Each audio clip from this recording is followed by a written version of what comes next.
We have been duped by feminism, sexual liberation, and antidepressants. We have been told that we are powerful and free now as women, but we feel tired, wired, and bitter.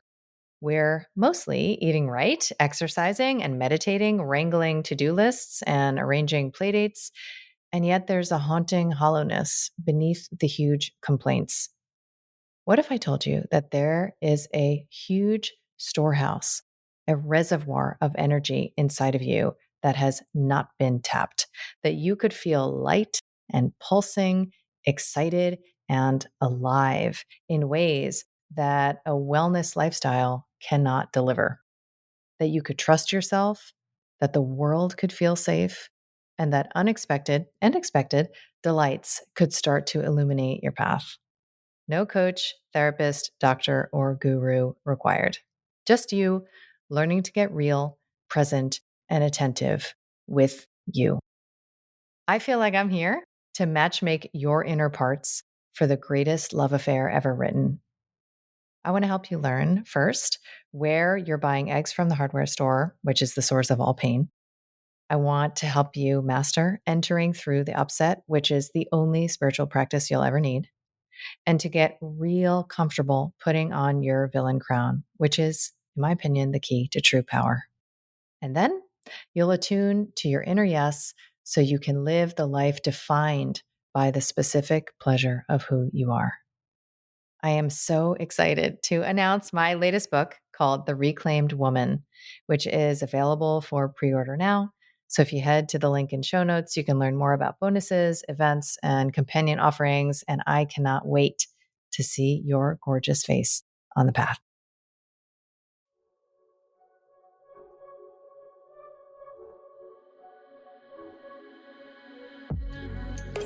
I'm Dr. Kelly Brogan.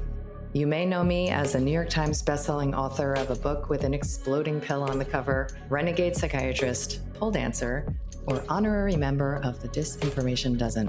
What can I say? I'm a born provocateur. I've spent most of my recent life exposing deceptions, connecting dots, and discovering the secret places my inner victim is still waiting to be liberated. And now I feel called to help you reclaim all of your parts, your health, your sexuality, your power, and your expression, so that you can finally truly own yourself. I want to ignite in you that inner knowing and the pulsing vitality that lives beneath your disempowerment, disconnection, and resentment, so that you can audaciously, courageously, and playfully alchemize your struggle into the specific pleasure of who you are. This is Reclamation Radio, a Soulfire production. Hi, and welcome back to Reclamation Radio. I am Dr. Kelly Brogan, and today I would like to offer a much requested musing on diet and nutritional paradigms. And I promise this will not be a paleo versus veganism debate breakdown. Instead, I want to frame the journey of one's relationship to self-sustenance and speak a little bit about my personal experience over the years. So I've come to view one's relationship to food and nutrition as part of the maturational process of our inner femininity. And because of that, it makes sense that we would, start the majority of our adolescent and adult life in some state of disconnection and unawareness. I know for me, I spent many, many years of my late teens and 20s giving zero fucks about what I was eating, literally, and just eating because it tasted good, eating because it was available. I'll get into this in a little bit, but I am, according to my mentor, Dr. Nicholas Gonzalez's rubric, asympathetic dominant. So I've always been thin.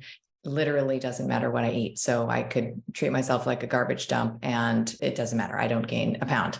So I would eat, McDonald's and candy. And I often talk about how even in the hospital where I was training in New York as an intern and resident, in the gift store, they would know my candy order to the extent that they'd have it waiting on the counter for me every single day. So it was Twizzlers and dark chocolate Milky Way and white chocolate Reese's peanut butter cups. Every day. Okay. So, you go from this state of unawareness and disconnection, you could call it unconsciousness, and we have a rupture and we have an invitation to our individuation journey. And for most of us, that looks like symptoms. It looks like illness. It looks like an experience that we don't want to have in an ongoing manner. And so we're presented this crossroads in today's democratization of information and the availability of so many of these ideas online. There are options, right? So you kind of know, well, I could manage my symptoms and run to the doctor, or maybe there's something I could do about it. So often at this fork in the road and the as of yet unalchemized experience of powerlessness, we look to the outside for guidance. We look for that diet guru to help us out of this mess. And so many of us attach to a positive parent figure, a positive mentor, right? And for me, that was a naturopath, that I went to when I was first diagnosed with Hashimoto's. And she became the good mommy, right? The good mommy authority who could tell me, what to do, how to be, how to nourish myself, right? She could breastfeed me back to health, so to speak. And because of her, I took gluten and dairy out of my diet and began to engage conscious consumerism. So what happened there, right? So there are many, frameworks, biological frameworks that I could explain, through psychoneuroimmunology and, the role of inflammatory foods in endocrine balance, et cetera, that I could explain what happened as I watched my antibodies. And that's a whole other discussion, the relevance of antibodies. Now that Tom Cowan is in my field, I have to be very careful using these words and making assumptions that we even know that these things exist and what they are and what they do. But for the purpose of this narrative, I watched my antibodies go from, the high 2000s to normal range within a couple of months of changing my diet. And that experience of being told what to do and having good results is a lot like, the hierarchical experience of school, right? So I ended up being and becoming a good daughter, a good patient to this naturopath. And so many of us can get stuck, especially in the functional medicine, integrative medicine world. We can get stuck in the external metrics, right? So the testing, the fatty acid testing and the amino acid testing and the stool testing and the, cortisol panel and all of these things. We can get stuck in, am I doing it good enough yet? And often there is a low ceiling on the vitality that can be reclaimed through that paradigm.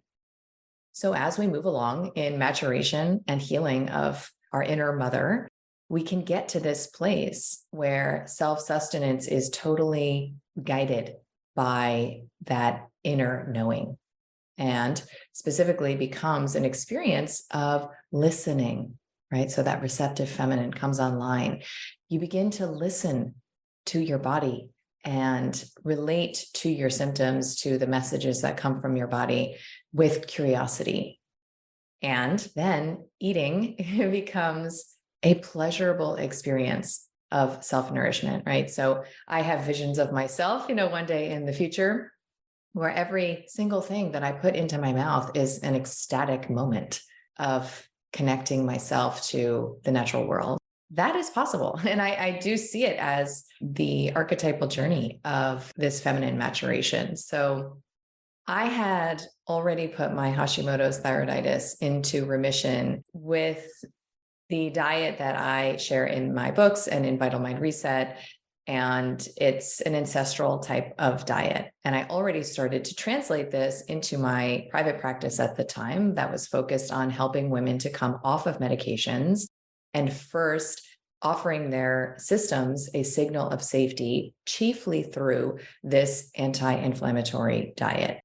So I'd already had this experience and begun to have pretty remarkable success, not only in helping patients to taper off of medications, but to reclaim experiences of vitality, resolution of chronic illness, discontinuation of non-psychiatric medications, let alone psychiatric.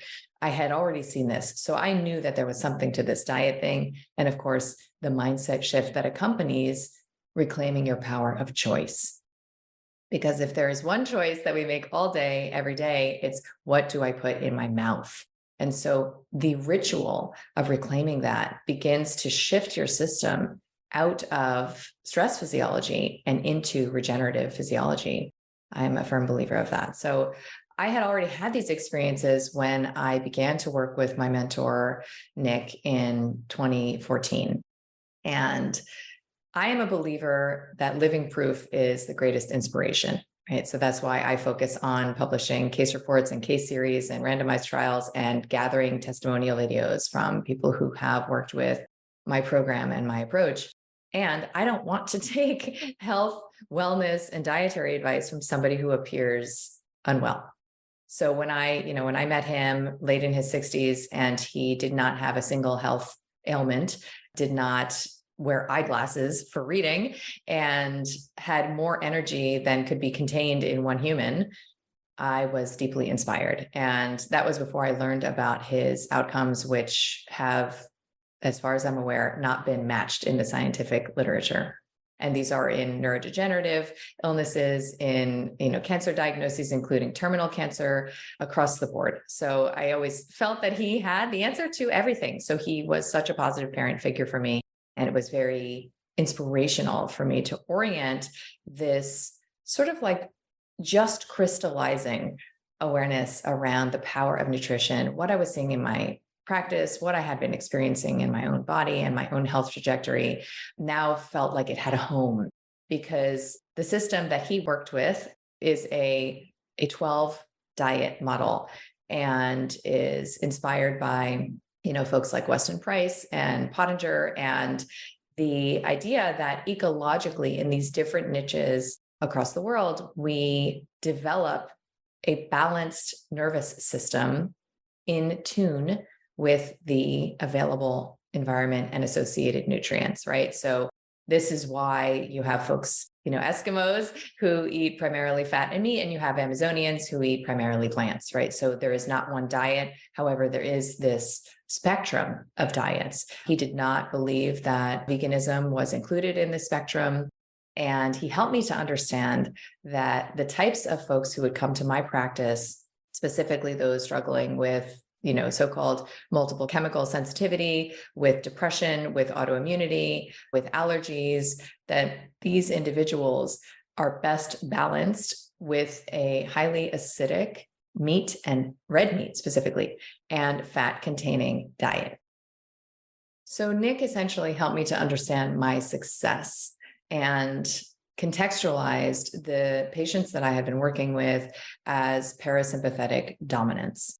So I go into this more in Vital Mind Reset. However, briefly, parasympathetic dominants have a strong parasympathetic tone in their system, which results in things like reactive hypoglycemia. So these folks, have this roller coaster of blood sugar and easily gain weight. And they are often sort of dreamers, visionaries, bohemians, outside of the box, thinkers, explorers, and they typically experience specific pathologies, if you want to call them that. So, as I mentioned, hypothyroidism, these allergy issues, autoimmunity, and they, on a cancer spectrum, are the ones who experience so-called liquid tumors, right? So lymphomas, leukemias, whereas the sympathetic dominants are the thin, uptight, more rigid types, right? So the kinds who become doctors or lawyers. And, he would say, it's like the surgeon who eats like a candy bar all day and he's like totally fine. And so as I learn more about polyvagal theory and the ways in which the nervous system adapts to early life trauma, the paras are those more attuned to freeze response, probably, and the sympathetic dominants are those more attuned to fight and flight. So Nick always said that patients want to eat the diet that will heal them. And that explained why so many of the vegans and vegetarians, which was probably the majority of the patients coming to my practice, would light up like a Christmas tree when I would give them my, red meat bolognese recipe to start out their month-long dietary journey with. So at that point, I had seen that this high red meat, animal food-based diet worked. I had the proof, I had the evidence, I had the context. And I also knew that it wasn't about a philosophy or about ethics. This was just about reclamation of choice and potentially aligning with high nutrient density anti-inflammatory foods at a moment of health crisis in one's life. So we'll pause here for a message from our sponsor, my signature health reclamation program, Vital Mind Reset. When people have the chance to ask me questions about their lives, about their anxiety, depression, stuckness, and their feeling of being trapped in their body and in patterns of struggle, I pretty much have one answer. My history making program, Vital Mind Reset. It's 44 days, and this year it goes live on April 4th with limited capacity. So if you're ready to reset your story, join us at the link in show notes and on kellybroganmd.com and get ready to shed your struggle and step into the specific pleasure of who you are. So Nick's approach was a diet for life for the most part, right? And what I began to observe is that, my patients would do Vital Mind Reset protocol and folks online were doing this protocol. And what was happening was they were beginning to reconnect to their own intuition and to go on their own food journey and their own life journey. And so I actually think that because we are in this zeitgeist right now of psycho-emotional maturation, right? We're going from our collective adolescence into our adulthood, understanding what it is to take personal responsibility, understanding what it is to resolve our projections and idealizations so that we can actually step into the sovereignty of adult consciousness. It makes sense to me that things have changed, since I first was exposed to these concepts. And now we are each on our own really spiritual journey in understanding how to exercise the power of choice around self-sustenance. And so this portal, that I move through and that my, patients and online folks would move through is really about knowing what you can no longer unknow, right? So now you understand that your choices matter. And they actually specifically matter in the resolution of internal incoherence. So that leads me a bit to my experience, which is that, I was eating this probably more than what would be recommended through his model, more red meat than, would be consistent with a sympathetic diet, probably because I was still in addiction around the stress physiology of sympathetic dominance, right? In my fight or flight, I really liked being revved, especially when I was still living in New York. And fast forward to 2020, and I adopted my first pet. I adopted my cat, Mushu, and shortly thereafter adopted his soulmate, intuitively, who is named Bitty Kitty. And shortly thereafter began to raise chickens. And I remember the day that I, had cooked some sort of a red meat filet mignon or something like that, as I did. And my kitty, I have a lot of boundary issues with my animals because my inner child is in charge of them and she wants them around all the time on the table and whatever else. So Bitty Kitty's on the kitchen table and I'm eating, and I caught her gaze. And she's looking in my eyes with her big, beautiful green eyes. And I'm putting my fork into this filet mignon and I burst into tears. And I just had an experience of being jolted out of a way of being that I'm not sure I'll ever revert to, right? So I stopped eating red meat. Then I stopped making the Italian chicken stock that I made literally every week of my life and was, my children's favorite food, my mom's recipe. I stopped eating that because, holding that chicken after having held my beloved chickens in my yard, it just was not possible. And I remember talking to one of my girlfriends at the time who has cats as pets. And she said, you know what? I would eat my cats if I was starving, right? Like if end of days, I would eat them. And I thought, that's it. This isn't about, some sort of right or wrong spiritual path. It's about internal coherence. And if she would eat her cats, then it certainly makes sense that she would continue to eat meat and there wouldn't be that internal tension, right? So it's always the war inside that becomes illuminated. And then the steps to aligning with one's self and reconciling those seemingly irreconcilable parts inside is the task at hand. So it's been several years now that I have eaten a pescatarian diet, and I joke that nobody better get me a fish as a pet because I need some time to adjust and adapt. But I have given this a lot of consideration. And what I've sort of come to is that there are times in our early disconnection from, the earth, from nature, from each other, from ourselves, where the physiology, and probably specifically stress physiology, of an animal that is killed to be eaten is highly adaptive and is a gift, actually. And to comport oneself around that gift with reverence and gratitude and some sort of a sacred awareness that, this animal is offering you something that you need energetically, chronically, biologically, however you want to look at it.